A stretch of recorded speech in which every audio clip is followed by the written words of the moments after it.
Muito bem, meus irmãos, hoje é o 9º estudo sobre a Trindade. Nós estudamos, no primeiro estudo, trabalhamos alguns conceitos basilares sobre a Trindade que nós revisitaremos daqui a pouco. No segundo estudo, vimos as heresias relacionadas à doutrina da Trindade. A heresia que afirma que Deus é uma só pessoa, ou a heresia que afirma que Deus tem 3 naturezas distintas, são heresias graves. Deus tem uma natureza, é um só Deus e 3 pessoas distintas, individualmente, cada um deles é 100% Deus. Trabalhamos as heresias na nossa segunda aula. Depois, as últimas 6 aulas foram aulas dedicadas a cada pessoa específica da Trindade. Então, nas aulas 3 e 4, nós estudamos na aula 3 a divindade de Jesus e na aula 4 a perfeita humanidade do nosso Senhor Jesus Cristo. Nas aulas 5 e 6, nós estudamos primeiro, os nomes e atributos incomunicáveis de Deus, aqueles atributos que só Deus tem, Ele não compartilha conosco desses atributos. E na outra aula, os atributos comunicáveis de Deus, ou seja, aqueles atributos que Deus confere a nós, Ele transfere, Ele nos dá o privilégio de participarmos desses outros. Nas 2 últimas quartas-feiras, nós estudamos sobre o Espírito Santo. A pessoa e a obra do Espírito Santo no Antigo Testamento e a pessoa e a obra do Espírito Santo no Novo Testamento.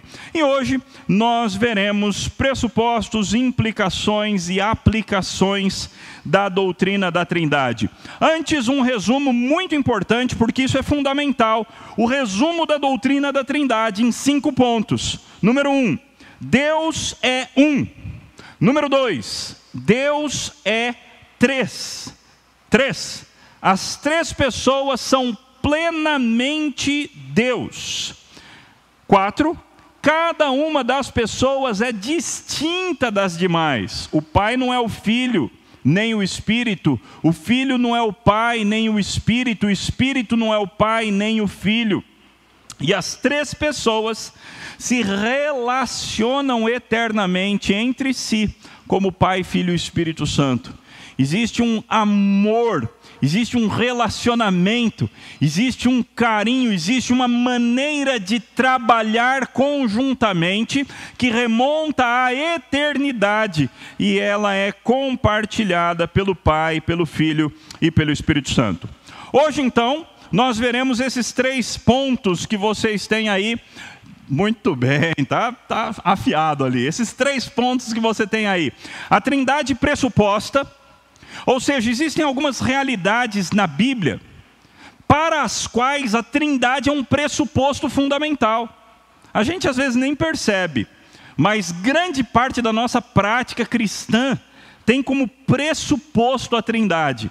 Depois nós veremos a Trindade implícita.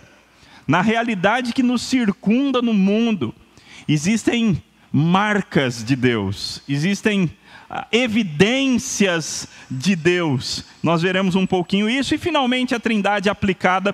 Fecharemos o nosso estudo com algumas aplicações. Então, em primeiro lugar, a Trindade pressuposta. Quais são alguns dos ensinamentos bíblicos e algumas das práticas da igreja que pressupõem a doutrina da Trindade? Então vejam, começa com a eleição. Pedro diz: eleitos segundo a presciência de Deus Pai, eleitos em santificação do Espírito, eleitos para a obediência e a aspersão do sangue de Jesus Cristo. Então vejam, a Trindade opera conjuntamente na nossa eleição lá na eternidade. A Trindade acordou, a Trindade resolveu, a Trindade entrou numa aliança de que as 3 pessoas participariam da nossa eleição. O Pai nos escolhendo, o Espírito nos santificando e o Filho morrendo para que o seu sangue fosse derramado sobre nós. A Trindade também está intimamente envolvida na nossa adoção. Olha esse texto, que coisa linda. Quando chegou a plenitude do tempo, Deus enviou o seu Filho, nascido de mulher, nascido sob a lei, para resgatar os que estavam sob a lei, a fim de que recebêssemos a adoção de filhos. Nota, o Filho foi enviado para que nós recebêssemos a adoção. Claro, adotados como filhos do Pai. E porque vocês são filhos, Deus enviou o Espírito de seu Filho ao nosso coração, e esse Espírito clama, Abba, Pai. Tem um autor que vai falar sobre isso no próximo slide. O Vern Poitras diz o seguinte: o ato de Deus de adoção envolve a obra de todas as três pessoas da Trindade. Deus o Pai é aquele que nos adota, de forma que nos tornamos seus filhos. Deus o Filho tornou-se encarnado e identificado conosco, de forma que pudéssemos ser perdoados e receber o status de filhos por meio da filiação singular dele.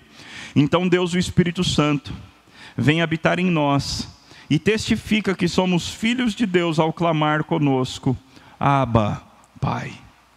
Adotados pelo Pai, por causa da obra do Filho, e o Espírito Santo habita dentro de nós, e dentro de nós, Ele testemunha que nós de fato somos filhos de Deus. Além disso, a Trindade é pressuposta na nossa perseverança. Se perseveramos, irmãos, e como bons presbiterianos reformados, cremos na doutrina da perseverança dos santos. Se perseveramos é só por causa da Trindade, não é por causa de nada em nós mesmos. Olha o que diz 2 Coríntios 1, 21 e 22. Mas aquele que nos confirma juntamente com vocês em Cristo e que nos ungiu é Deus. Quem é que confirma em nós que nós de fato somos dele? Quem é que confirma em nós que nós de fato fomos transformados? Quem é que confirma em nós que nós de fato lhe pertencemos? É Deus. Mas Ele nos confirma, o texto disse, em Cristo. É por meio da obra de Cristo, é pela nossa união com Cristo. E esse Deus, olha o que mais que Ele fez, também pôs o seu selo em nós, e nos deu o penhor do Espírito em nosso coração. Porque, irmãos, que uma vez resgatados, uma vez transformados, uma vez de verdade convertidos, nós nunca perderemos a nossa salvação, porque a Trindade garante isso. O Pai nos confirma, unindo-nos ao Filho e nos dando o selo, o penhor, a garantia do Espírito Santo. Não é que nada depende de nós.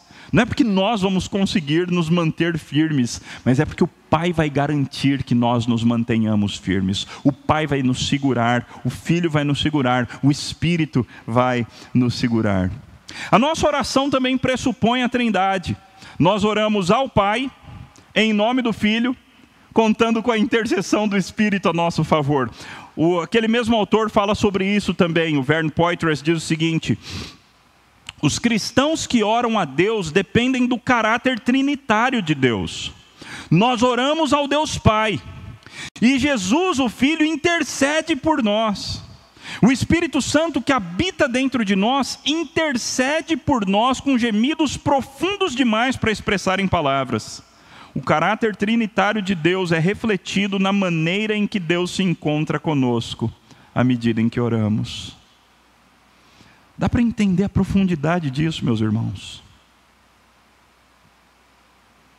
A nossa oração, nós tão defeituosos que somos, tão limitados, tão pequeninos, mas quando nós oramos, a Trindade opera na nossa oração. O Pai ouvindo, o Filho intercedendo, o Espírito intercedendo, o Filho ao lado do Pai, o Espírito dentro de nós, o Espírito nos ajudando a orar como convém, porque nós não sabemos orar como convém, o Filho ao lado do Pai arrumando os nossos pedidos e nos dando o direito de sermos ouvidos, porque se não for pelo Filho e no Filho, nós nunca seríamos ouvidos. Não temos méritos próprios para orar. A doutrina da Trindade é fundamental na nossa oração. O conhecimento que nós temos, a Trindade opera conjuntamente. Olha só o que diz João 14, 26 e 15 e 26. Mas o Consolador, o Espírito Santo, que o Pai enviará em meu nome, esse ensinará a vocês todas as coisas, e fará com que se lembrem de tudo que eu lhes disse. Então note, presta atenção na obra da Trindade, porque a gente olha esse texto, normalmente o Espírito Santo salta aos nossos olhos, a gente não presta atenção que as demais pessoas também estão em ação aqui no texto. o Consolador, o Espírito Santo, que o Pai enviará no meu nome. Pronto, já tem a Trindade aqui. O Espírito Santo enviado pelo Pai no nome do Filho. Mas continua. O Espírito Santo ensinará a vocês todas as coisas e fará com que se lembre de tudo que eu lhes disse. Ou seja, as palavras que Cristo havia dito aos apóstolos seriam relembradas pelo Espírito Santo. E é evidente que as palavras de Cristo são as palavras de Deus. O outro texto: quando porém vier o Consolador, que eu enviarei da parte do Pai. Presta atenção, em cima, o Pai envia no nome do Filho, o Espírito. Nesse outro texto, o Filho envia da parte do Pai. Percebam a intercambialidade linda e perfeita que existe entre Pai, Filho e Espírito. O Espírito procede do Pai e do Filho. Esse é o Espírito da verdade, que dele procede, e esse dará testemunho de mim. Irmãos, o conhecimento que nós temos como cristãos, ele não vem em primeira instância e principalmente por causa do nosso estudo. O conhecimento que nós temos como cristãos vem por parte do Espírito Santo. Você pode estudar a vida inteira, se o Espírito Santo, enviado pelo Pai no nome do Filho, enviado pelo Filho na autoridade do Pai, se o Espírito Santo não vier e não abrir o seu entendimento, não aplicar essas verdades, não transformar isso em verdade subjetiva dentro do teu coração, todo o seu estudo não valerá de nada. Os dons também têm a ver com a obra da Trindade. Olha que texto lindo. Ora, os dons são diversos, mas o Espírito é o mesmo. E há diversidade nos serviços, mas o Senhor, aqui ele está falando de Jesus, é o mesmo. E há diversidade nas realizações, mas o mesmo Deus é quem opera tudo em todos. Veja, como é que uma igreja anda?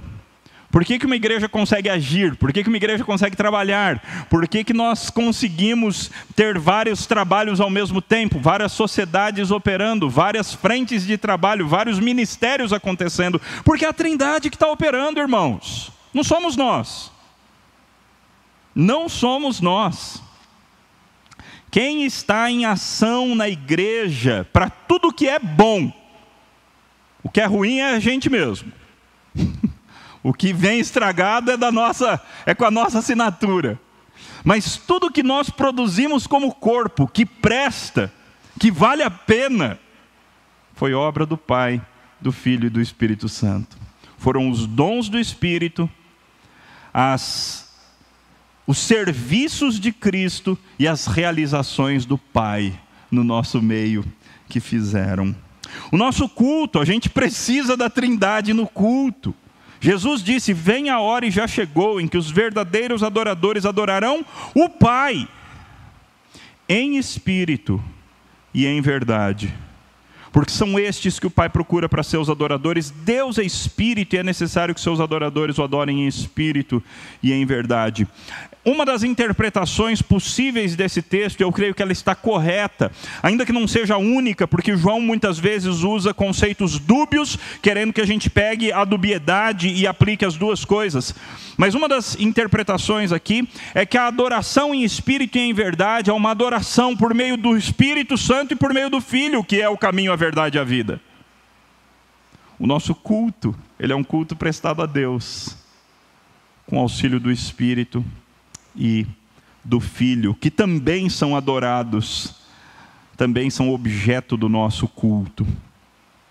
Na evangelização e no batismo, também precisamos da Trindade. Portanto, vão e façam discípulos de todas as nações. E aí, quando a gente fizer um discípulo, o que a gente faz com esse discípulo? Ou como a gente faz um discípulo, além de ensiná-los, o texto diz, batizando-os em nome do Pai, do Filho e do Espírito Santo. A nossa evangelização e o nosso batismo são por meio da obra do Pai, do Filho e do Espírito Santo, e são para que nós conquistemos mais pessoas para essa família, a família do Pai, do Filho e do Espírito Santo, a família de Deus. Quando nós, como igreja, batizamos alguém em nome do Pai, do Filho e do Espírito Santo, nós estamos inserindo essa pessoa na família. Na família de Deus. Na família que tem o Pai, o Filho e o Espírito Santo como os primeiros membros da mesma. A nossa unidade, irmãos, a nossa unidade não vem de nós mesmos. Efésios 4, 4-6, há somente um corpo e um só Espírito. Como também é uma só a esperança para a qual vocês foram chamados. Há um só Senhor, uma só fé, um só batismo. Um só Deus e Pai de todos, o qual é sobre todos, age por meio de todos e está em todos. Seria possível nós dizermos que, quando ele coloca a pessoa do Espírito, do Senhor Jesus e de Deus Pai, essa obra que ele coloca junto é a obra particular de cada uma das pessoas. Mas qual é o resultado dessa obra? Então, o Espírito Santo, esperança para a qual nós fomos chamados. Jesus Cristo, fé e batismo. Deus Pai, aquele que age sobre todos, por meio de todos e está em todos. Qual é o resultado dessa obra trinitária? Unidade da igreja. Quem opera a unidade na igreja não somos nós, não são os nossos eventos, não são os nossos esforços. Quem opera a unidade na igreja é a Trindade, irmãos. Por isso que é uma lástima terrível se nós não temos unidade.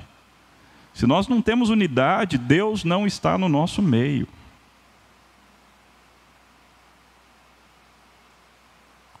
Porque a unidade não é algo que nós produzamos. A unidade é a obra do Pai, do Filho e do Espírito Santo. E finalmente, para terminar, 2 Coríntios 13:13. A graça do Senhor Jesus Cristo e o amor de Deus e a comunhão do Espírito Santo estejam com todos vocês. Para terminar esse primeiro ponto, viu, gente? Terminar só o primeiro ponto. Se nós temos graça, amor e comunhão, se existe uma esperança desses conceitos nos acompanharem no dia a dia, há essa esperança porque nós temos a Trindade operando em nós. É Jesus Cristo quem derrama a sua graça, é o Pai quem derrama o seu amor, é o Espírito Santo quem opera a sua comunhão no nosso meio. Nós precisamos, irmãos, amar mais a Trindade, desejar mais a obra da Trindade no nosso meio, ansiar mesmo, é coisa do coração mesmo, ter aquela expectativa apaixonada para que Deus haja mais poderosamente no nosso meio, nós nos colocarmos nas mãos de Deus para que Ele haja. Então vejam quanta coisa é obra da Trindade entre nós, não é obra nossa, é Deus quem faz, é o Pai, o Filho e o Espírito Santo, e é essa a garantia do triunfo da igreja, irmãos. Essa é a garantia do triunfo da igreja. Nós nunca, como igreja, podemos nem devemos ficar acuados e com medo de sermos destruídos. Porque nós temos garantia plena de vitória. Vitória que pode vir através da sua morte, ok? Eu não estou falando vitória como se diz por aí. Ah, você vai ter tudo do bom e do melhor e não vai ter sofrimento. Não, nada disso. Mas a igreja vai triunfar. As portas do inferno nunca vão resistir os ataques da igreja. Porque a igreja opera no poder da Trindade e não no seu próprio poder. Segundo ponto, a Trindade implícita. Vestígios da Trindade e um negócio chamado triperspectivismo, que eu espero que vocês tenham alguma noção disso saindo daqui hoje. Sobre essa ideia dos vestígios da Trindade, eu começo aí com o John Frame citando Agostinho. Agostinho encontra unidade e triplicidade nas faculdades da mente. Então aqui é o seguinte, o primeiro ponto que nós vimos foi: a Trindade opera várias coisas entre nós como igreja. Esse segundo ponto, o que nós vamos ver é o seguinte: quais são as marcas que a Trindade deixa no mundo? Não só na igreja, não as obras da Trindade da igreja, mas as marcas da Trindade no mundo. Quais são? Então, Agostinho levanta uma delas. Lá no século IV, irmãos, olha só. Século IV, Agostinho? Alguém confirma aí para mim, por favor, a data de Agostinho. Agostinho encontra unidade e triplicidade nas faculdades da mente: intelecto, memória e vontade. Ou seja, para Agostinho, o fato do nosso coração, da nossa alma funcionar através de razão, emoções e vontade, é uma assinatura da Trindade dentro do nosso ser. Olha só, que coisa interessante. Porque nós temos 3 faculdades na nossa alma, 3 capacidades no nosso ser mais basilar. Porque isso é uma marca que a Trindade deixou na nossa ontologia, deixou no nosso eu. Agostinho também explora os fenômenos do autoconhecimento, no qual encontramos a pessoa unitária funcionando de 3 modos: a que conhece, a que é conhecido e o conhecimento. Ou seja, em qualquer fenômeno, século IV, ótimo. Em qualquer... Agostinho aqui, gente, está indo para a filosofia pesada, ok? Porque Agostinho era muito bom. E ele está falando sobre uma área da filosofia chamada epistemologia, que é a área do conhecimento. Como a gente conhece o que a gente conhece. E ele está dizendo, num fenômeno de conhecimento, você tem que ter o conhecedor, o objeto conhecido e o resultado dessa interação, que é o conhecimento em si. Essas 3 coisas são uma marca que a Trindade deixou. São 3 porque é uma marca da Trindade. Ok? Essa é a proposta de Agostinho. Agostinho também examina a natureza do próprio amor. Para você ter amor, você tem que ter aquele que ama, aquela que é amada ou aquele que é amado, e o amor entre eles. Aquele que ama, aquele que é amado ou aquilo que é amado, e o amor em si. E Agostinho pega cada uma dessas coisas e ele fala, essas são marcas da Trindade. O nome que isso ganhou em teologia é vestígio da Trindade. Existem certos vestígios da Trindade no mundo. Olha só esse autor falando. Além de usar esses modelos gerais, os teólogos têm tentado ilustrar a Trindade com estruturas triádicas encontradas na natureza, na história e na filosofia. Ou seja, muita coisa na realidade do mundo é tríplice. Música é tríplice? Música é tríplice. Você tem melodia, harmonia e ritmo. Os 3 estados da matéria: sólido, líquido e gasoso. E por aí vai. O fato de você ter essa triplicidade em tantas coisas na natureza, ao mesmo tempo é uma triplicidade que opera uma unidade. É 3 e é 1, não é? É a música, mas ela tem esses 3 componentes. É a matéria, mas ela tem essas 3 possibilidades de estado. E assim em várias coisas nós vemos a assinatura de Deus.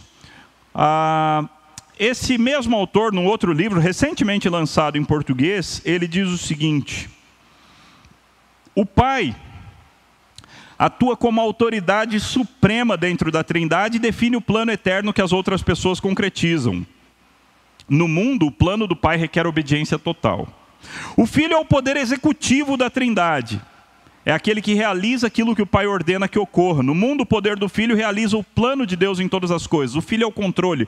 O Pai, esse autor chama de autoridade. O Filho, ele chama de controle. E o Espírito de presença. O Espírito é a presença universal da Trindade em todas as coisas. No mundo, ele aplica o plano de Deus aos pontos mais recônditos da realidade e ao coração das pessoas. Seguindo mais um pouquinho, eu sei que está um pouquinho exigente, mas vamos lá, gente. Pôr a cabeça aí para funcionar num nível um pouco mais avançado. Quando as Escrituras chamam a atenção para o significado do senhorio de Deus, então Deus é Senhor. Como que Deus é Senhor no mundo?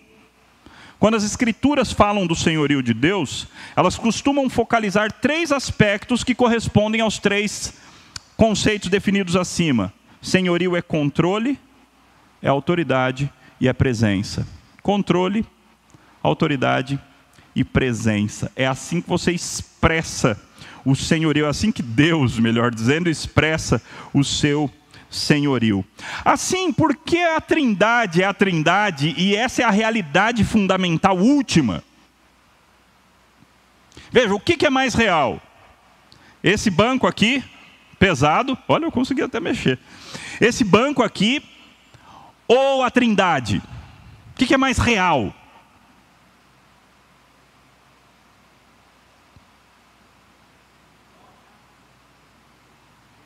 Não. A Trindade. A Trindade é absolutamente mais real do que o banco. Esse banco, um dia, ele deixa de existir. Um dia ele não existiu. Ele foi feito. A Trindade sempre existiu. Na verdade, esse banco só existe porque a Trindade existe. A Trindade é a realidade última. Lembra quando Paulo chega ao ponto de dizer assim: nele nós nos movemos. Tem um outro verbo que eu esqueci, qual que é? Vivemos, nos movemos e existimos. Que aliás é tríplice também. Nele nós vivemos, nos movemos e existimos. Deus é a realidade dentro da qual nós existimos. Vivemos e nos movemos. Deus é a realidade última. E se Deus é a realidade última e Ele é um e é três ao mesmo tempo, então é de se esperar que muitas coisas na realidade criada sejam tríplices. E eu vou mostrar mais alguns exemplos agora. Você tem os 3 ofícios do Antigo Testamento, não é? Rei, sacerdote e profeta. 3 ofícios. 3 autoridades que Deus criou para dirigir o seu povo no Antigo Testamento. 3 oficiais que Deus criou para dirigir o seu povo no Antigo Testamento. E esses 3 oficiais apontavam para um grande e perfeito oficial que viria no futuro. O próprio Filho de Deus. Jesus Cristo, que é o perfeito profeta, sacerdote e rei. E a partir disso, gente, existem tantas possibilidades de desenvolvimento. Nós, homens, pais, somos chamados para ser profetas, sacerdotes e reis como pais. As mães são chamadas para ser profetas, sacerdotes e reis como mães. Um líder de uma empresa é chamado para ser profeta, sacerdote e rei como líder. E nós até acreditamos que existem 3 personalidades básicas que são derivadas dessa realidade aqui de profeta, sacerdote e rei. Existem outras estruturas tríplices na Bíblia, como por exemplo mandato cultural, mandato social e mandato espiritual. As 3 ordens de Deus, as 3 dimensões da nossa realidade. Nada na sua vida vai fugir disso. Do seu relacionamento com Deus, mandato espiritual. Do seu relacionamento com o próximo, mandato social. E do seu relacionamento com as coisas criadas, com a criação de Deus, mandato cultural.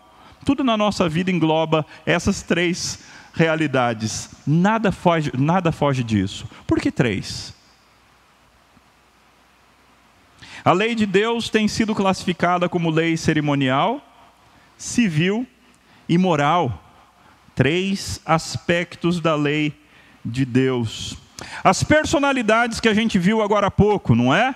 Profeta, sacerdote e rei quando estão nas mãos de Deus.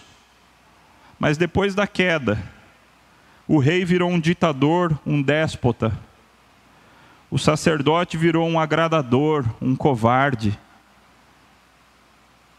um bajulador. E o profeta virou um controlador, manipulador. Ou seja, você tem 3 personalidades distintas. E essas 3 personalidades operam de maneira errada no mundo, pelo distanciamento de Deus. Trindade é a liderança. Se você pegar um livro de liderança, mesmo um livro não escrito por um cristão, você vai ver essas três possibilidades aí de liderança, ok? O líder que é mais administrador, que é mais organizado. O líder que é mais carismático, o líder que é mais democrata, que é mais dirigido pela emoção. E o líder que é um empreendedor, um visionário. Aliás, aqui está errado, tá? O razão de vir para cima e o vontade de vir para baixo. E o líder que é mais empreendedor, mais visionário. E você tem esses três tipos de líderes. Por que três tipos de liderança na realidade administrativa? Na comunicação, normalmente quando você estuda hermenêutica é a ciência da interpretação, seja da interpretação de leis no direito, seja da interpretação da Bíblia ou de qualquer outro texto. Você vai ver que para existir interpretação de texto, você tem que ter um autor, um texto e um leitor. Sem isso não existe interpretação. Autor, texto e leitor. E no caso de uma fala, você precisa ter aquele que fala, a coisa que foi falada e a intenção que ele tem ao falar. De tal maneira, irmãos, que... Veja, aqui a gente não está fazendo teologia como no primeiro ponto. No primeiro ponto eu peguei versículos bíblicos e eu mostrei para vocês como a Trindade realiza diversas coisas no nosso meio. Como a Trindade é essencial, é fundamental para que várias coisas aconteçam no nosso meio como igreja. Certo? Esse foi o primeiro ponto. Nesse segundo ponto, a gente está fazendo uma coisa mais arriscada. Por que mais arriscada? Porque a gente está tentando, a partir da revelação bíblica, olhar para o mundo e ver se na revelação geral nós conseguimos encontrar a Deus. É isso que a gente está fazendo. E isso é mais arriscado. Porque enquanto a revelação especial, enquanto a Bíblia traz uma verdade que a gente consegue entender, o livro da natureza ele é mais complicado da gente interpretar. Ok? Então aqui podem vir erros. Quando a gente fala de ética, os estudos de ética, então, imagina aí, tudo que é estudado sobre ética na filosofia, na antropologia, na sociologia, ou os códigos de ética de tudo que é empresa e de tudo que é profissão, não é? Quando se fala de ética, de novo, no ambiente fora da igreja, ok? Você tem a perspectiva normativa, a perspectiva situacional e a perspectiva existencial. Perspectiva normativa, qual é a regra? Qual é a regra? A regra é, se tiver um sinal vermelho, você tem que parar. Essa é a regra. Perspectiva situacional. Depois das 10 horas da noite, até a polícia fala para você não parar. Ou se você estiver parado e vier alguém com uma arma para te assaltar, vai-te embora. Passe no vermelho. Depois, se você apresentar essa justificativa diante de um juiz, ele até nem vai te dar multa. Ou se você, de repente, está numa situação que você tem alguém morrendo dentro do carro, você não precisa respeitar sinal. Por quê? Porque a situação é diferente. Agora, existe também uma perspectiva existencial. E se eu paro no sinal, mas por dentro eu estou xingando com todas as minhas forças o fato de eu ter que ter parado no sinal? Eu cumpri a lei ou não? Percebe como é uma questão ética? E olha que eu estou falando de parar num sinal vermelho. E com relação às leis de Deus? Se eu venho, Deus quer que eu o cultue. E eu venho cultuá-lo, eu obedeço a norma e eu venho cultuá-lo no horário normal, que todos vêm, na situação. Então, tanto a perspectiva normativa quanto a situacional, eu estou dentro delas. Mas o meu coração está longe de Deus, eu estou nem aí. Quero saber. Estou aqui só porque Deus manda, né? Fazer o quê? Deixa eu fazer culto para Ele. Deus está aceitando esse culto? Então veja, em toda questão ética, existem essas 3 perspectivas. Aqui é importante dizer o seguinte: não dá para você escolher só uma dessas perspectivas. Em nada do que a gente viu até agora, dessas tríades, nada a gente consegue ser uma coisa só, um lado só do triângulo. A gente sempre vai ter um deles mais pronunciado e os outros 2 menos pronunciado, mas sempre as 3 coisas vão estar juntas operando em nós. A respeito dessa questão aí de ética, eu quero trabalhar isso mais um pouquinho. Esse mesmo autor, no outro lugar, diz o seguinte: uma ética bíblica vai levar em consideração as 3 perspectivas. Normativamente, qual que é? Vamos ver se vocês estão ligados na nossa época. Qual dessas 3 perspectivas éticas é a mais importante na nossa sociedade, século 21? Existencial. Matou em cima, hein? Nem demorou, rapaz. Existencial. Se eu sinto. Mas isso é o que eu sinto. Se eu sinto, nem a norma da biologia importa. Não importa. É isso que eu sinto. E se eu sinto, eu tenho que dar vazão aos meus sentimentos. É a ética existencialista totalmente. Então, uma ética bíblica vai levar em consideração as 3 perspectivas. Normativamente, procuramos obedecer a palavra autoritativa de Deus, a sua lei. Situacionalmente, procuramos aplicar aquela lei a situações específicas, de forma a maximizar a bênção divina, a maior alegria. Note, e quando eu estou numa situação que 2 leis de Deus parecem se chocar? É aí que entra a ética situacional, ok? Aí que entra um problema de ética situacional. Porque aí eu tenho que medir, fazer uma coisa dificílima. Medir qual das leis de Deus é a mais importante nessa situação específica. Deus manda não mentir. Isso é uma coisa bastante clara nas Escrituras. Não dirás falso testemunho. No entanto, Sifrá e Puá, as parteiras egípcias, quando mentiram para preservar a vida dos bebês judeus, elas foram abençoadas pelo Senhor Deus. E ética situacional é um assunto dificílimo, ok?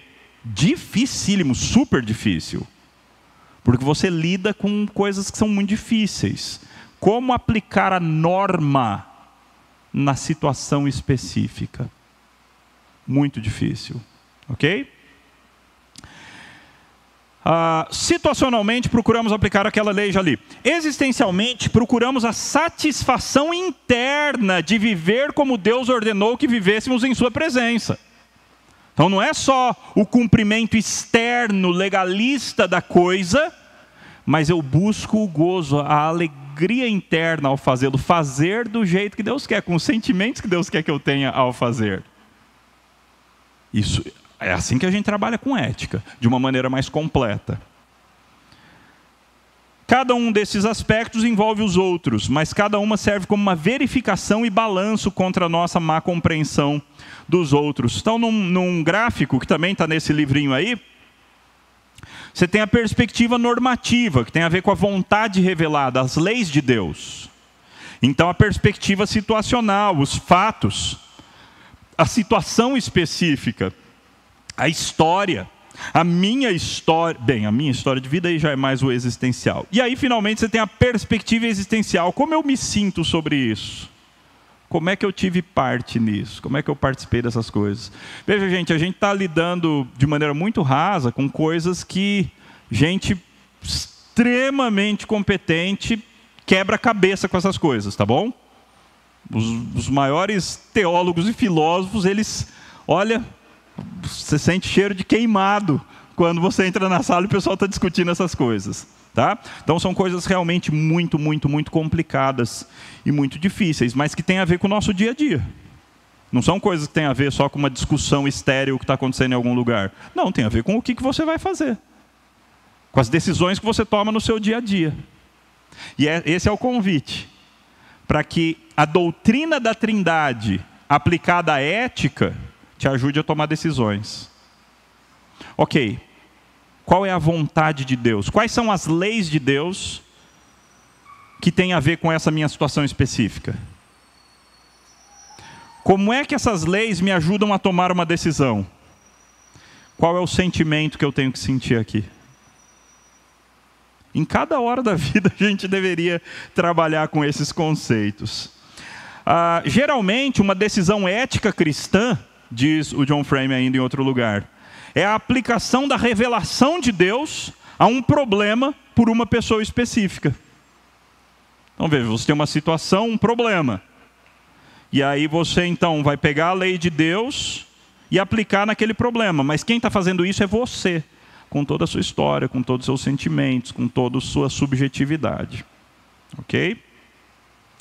A Trindade e a epistemologia, a gente já passou um pouquinho sobre isso, né? O sujeito do conhecimento, quem conhece, o objeto do conhecimento, quem é conhecido, e as normas do conhecimento, como conhecer aquilo que a gente quer conhecer.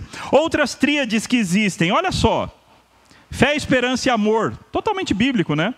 Oração, palavra e espírito, Deus, o próximo e eu, criação, queda e redenção, textos argumentativos, narrativos e estéticos, reino, pacto e mediador, mandato espiritual, mandato social e mandato cultural, mundo, carne e diabo. Do lado do inimigo a gente também tem uma tríade. Aliás, é a paródia do diabo, né? É a paródia do diabo. Lá no Apocalipse você vê isso muito claro, como o diabo tenta fazer uma paródia das coisas de Deus. Então você também tem esses três inimigos aí do lado ruim. Sujeito, verbo e objeto numa frase. Esse autor, esse John Frame, ele tem um livro chamado Conhecimento de Deus. E nesse livro tem um apêndice que ele tem centenas dessas tríades. Centenas. Nas mais diversas áreas do conhecimento humano. Em como você tem vestígio da Trindade. Nessas tríades, nessas estruturas tríplices que Deus foi deixando na realidade. Trabalho da igreja, culto, grande comissão e amor na prática, serviço às pessoas. Tarefas específicas da igreja, adoração, testemunho e cuidado. Característica do culto, bíblico centrado em Cristo e edificante. E aí ele tem várias propostas aí, né? Meios de graça, palavra, comunhão e oração.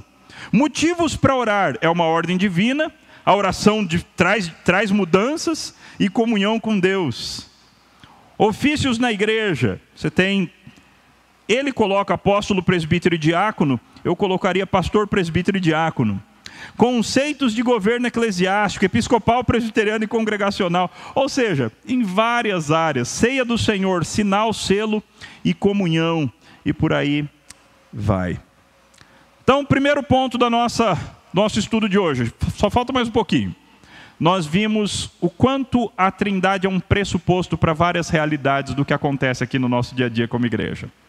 Segundo ponto, nós vimos as marcas que a Trindade deixou na realidade do mundo. Ok? Se você pegar a tua área de trabalho, você vai conseguir começar a encontrar estruturas de 3. Na tua área de trabalho. Aliás, estruturas que dificilmente um teólogo vai conseguir encontrar. Porque precisa do teu conhecimento para você encontrar isso. Ok? E finalmente a Trindade aplicada. Ame a Deus e ame ao próximo. Esse outro autor, Robert Leighton, diz o seguinte sobre amar a Deus. Primeiro, vamos olhar para o impacto da Trindade na adoração. De acordo com Paulo, a experiência cristã é profundamente trinitariana, fluindo do envolvimento inseparável das 3 pessoas no planejamento e garantia da nossa salvação. A reconciliação trazida por Cristo introduziu a igreja na comunhão com a Santíssima Trindade. Seja judeu ou gentil, temos acesso no ou pelo Espírito Santo por meio de Cristo ao Pai. Oração, adoração e comunhão com Deus são, por definição, trinitarianos. Nós precisamos dessa consciência.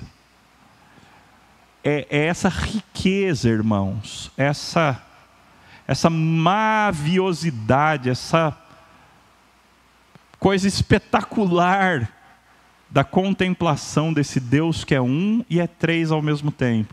Isso deve nos levar à adoração. Isso deve nos fazer dobrar os joelhos em adoração, numa adoração que seja sincera e cheia de sentimentos nobres, pela grandeza, pela beleza, pelo mérito que o nosso Deus tem.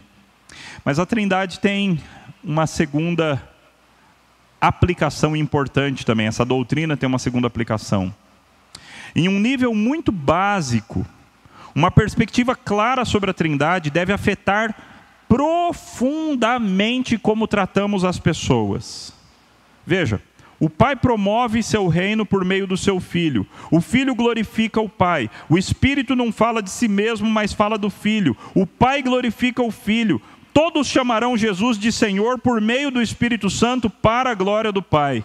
Cada pessoa da Trindade se deleita no bem das outras duas. A Trindade vive nessa comunhão onde um está sempre operando bem para o outro. E nós somos chamados a seguir o exemplo da Trindade. Nós somos chamados a imitar a Santa Trindade. Concluindo então, alguns imperativos aí concluindo o nosso curso. 1. Conheça Deus.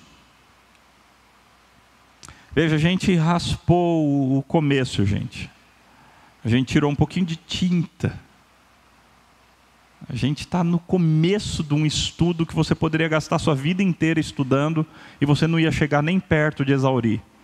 Aliás, a eternidade vai ser isso aí, viu? A vida eterna é que te conheçam a ti e ao teu filho a quem enviaste. A gente vai passar a eternidade curtindo conhecer a Deus. E a gente pode começar hoje, entendendo as pessoas de Deus, os atributos de Deus, as obras de Deus, a pessoa de Deus conforme a natureza de Deus, o próprio Deus conforme ele se revela nas Escrituras.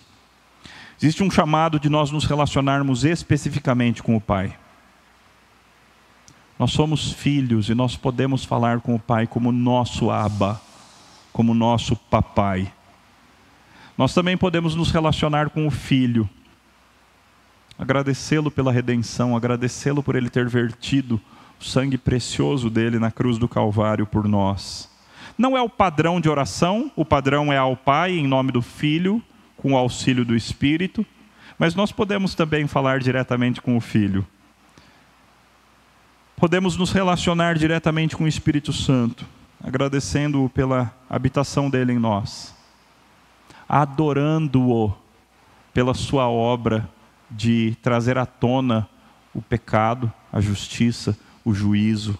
Podemos nos relacionar diretamente com o Espírito. Devemos buscar ver as digitais de Deus no mundo.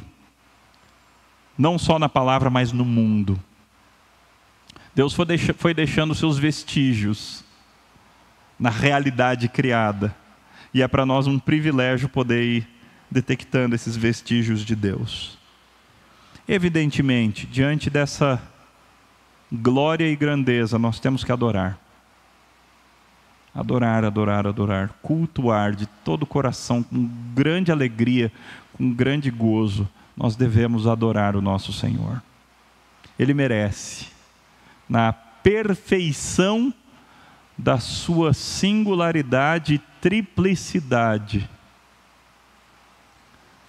Na perfeição da sua unidade.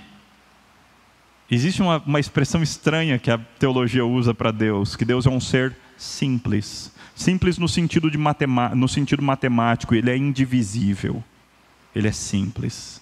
Não simples para a nossa compreensão, evidentemente, mas matematicamente simples, ele é indivisível. Ou seja, tudo que Deus é, cada perspectiva que a gente olha, ele é completamente aquilo.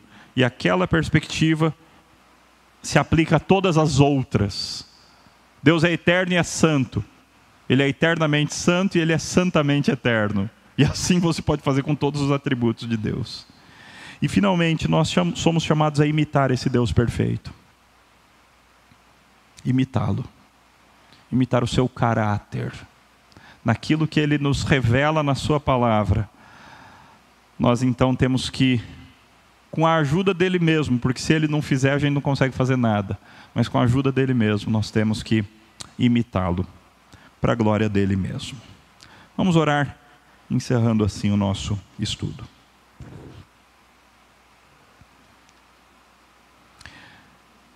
Santo e eterno Deus, Deus bendito, cheio de glória, majestade e poder,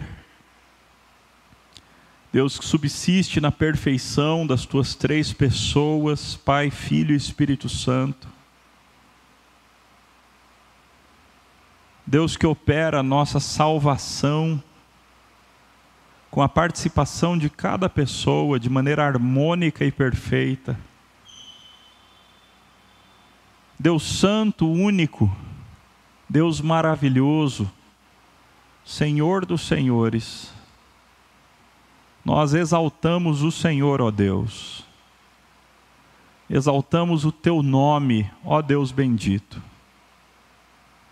E pedimos que o Senhor nos dê a graça de continuarmos, ó Deus, por meio do Teu Espírito, a entender e a aplicar várias das verdades que aprendemos nessas últimas 9 semanas.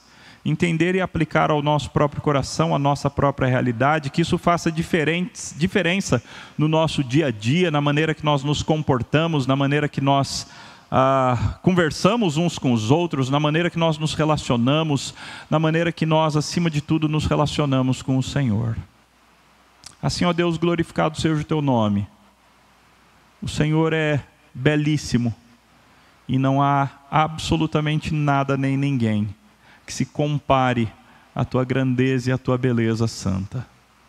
Assim, ó Deus, fica conosco, derrama bênçãos sobre o teu povo, guarda-nos e dirige-nos para a glória do teu próprio nome em Cristo Jesus. Amém.